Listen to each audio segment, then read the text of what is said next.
a question that only the statesmen of the future will be able to answer. And from these two questions, how did this transformation occur, and what form will democracy take in the future? From these two questions, we can see that Tocqueville wrote his book as a political educator, that Tocqueville takes his place along with people like Plato, Aristotle, Machiavelli, and the others as a great political educator. He was more than a mere chronicler of American manners and customs, but rather was an educator of future European statesmen hoping to steer their countries between the shoals of revolution and reaction. How did Tocqueville attempt to accomplish this? Let me try to talk for a moment about what he hoped to teach, because you have to admire the book and have to understand it as an immense handbook, almost as it were, of the education of a democratic statesman. Slightly larger than Machiavelli's Prince, perhaps, but nevertheless a handbook for statecraft nonetheless. What did he hope to teach?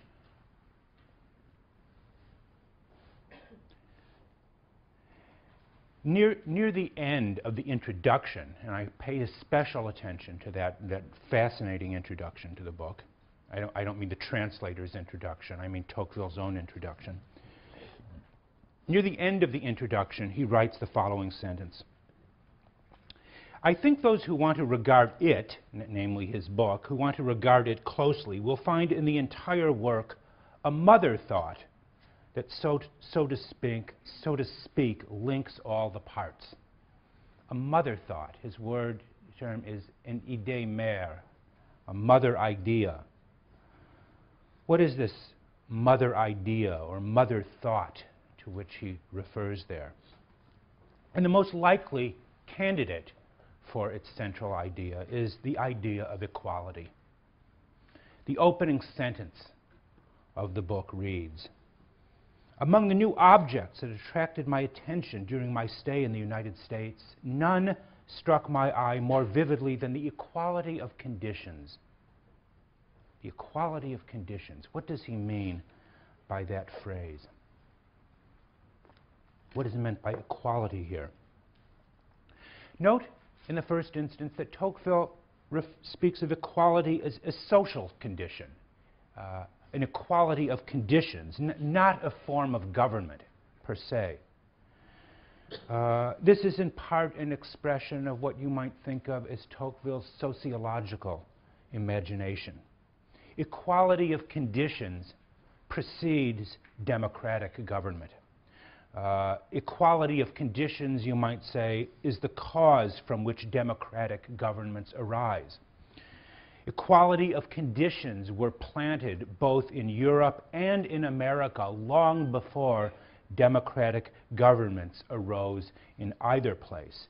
Democratic governments are only as old, at least in France and America, democratic governments are only as old as the American or French revolutions.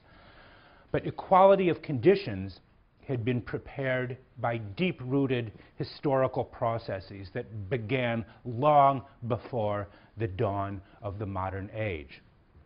So equality of conditions refers to a social fact, not a form of government. And in that, in which precede democratic government by long periods of time. And in the introduction to his book, again, Tocqueville gives a brief, I would say very brief, history of equality, taking it as far back to the heart of the medieval world, some 700 years, he says. Unlike Hobbes or Rousseau, he does not invoke a state of nature as a way of grounding equality. In fact, for Tocqueville, what Hobbes and Rousseau believe that we are by nature free and equal, and only over time, they believe, were social hierarchies and inequalities introduced, Tocqueville argues exactly the opposite point of view, the historical process, so to speak, has been moving away from inequality and towards greater and greater equality of social conditions. The historical process, at least as Tocqueville traces it out here, has been a process of gradual equalization of social conditions. Equality is something like an historical force, something that has been working itself out in history over a vast stretch of time. And he often writes as if equality is not just one fact among others, but is what he calls a generative fact from which everything else derives. As I studied America more and more, he writes, I saw in the equality of conditions the generative fact from which each particular fact seems to issue, he says in the second paragraph of his introduction. The generative fact from which each particular fact seemed to issue.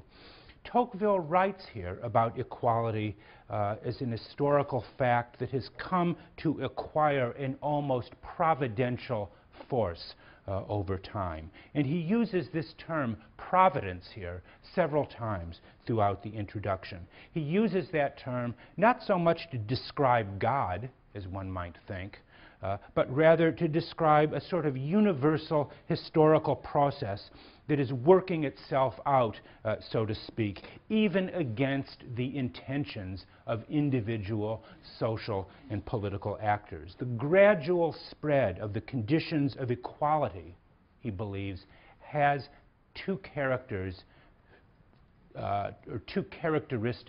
of providence. It is universal, he says, and it always escapes the power of the individual to control.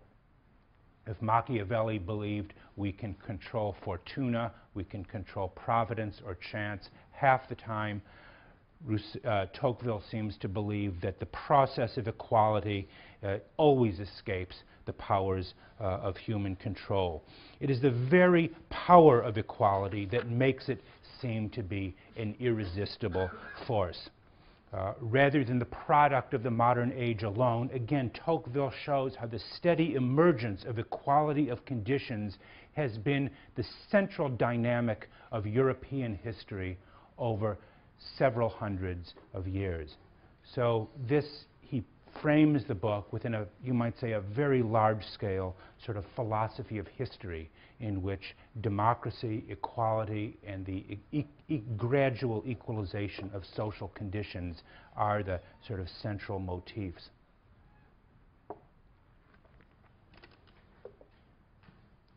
So it is in order to understand that process that Tocqueville turns to America of the 1830s.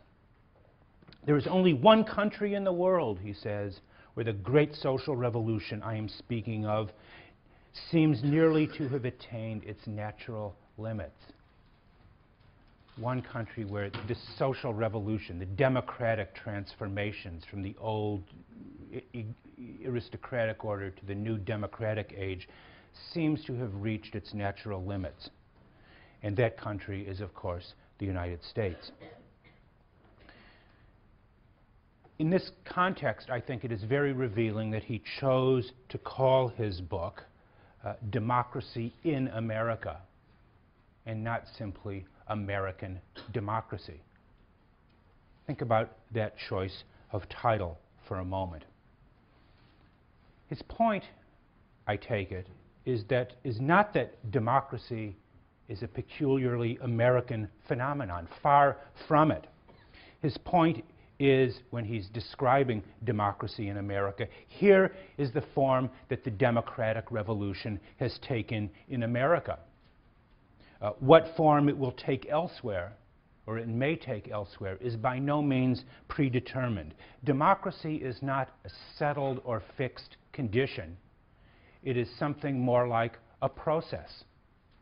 And when we think of the way we speak today, when we talk about democratization, the process of democratization, you can see that democracy seems to be less a settled or fixed or determinate kind of regime than a kind of process. It has the quality that Rousseau referred to in the second discourse as perfectibility, that is to say, an almost infinite elasticity and openness to change. Again, it is less a determinate political or social order than a continual work in progress.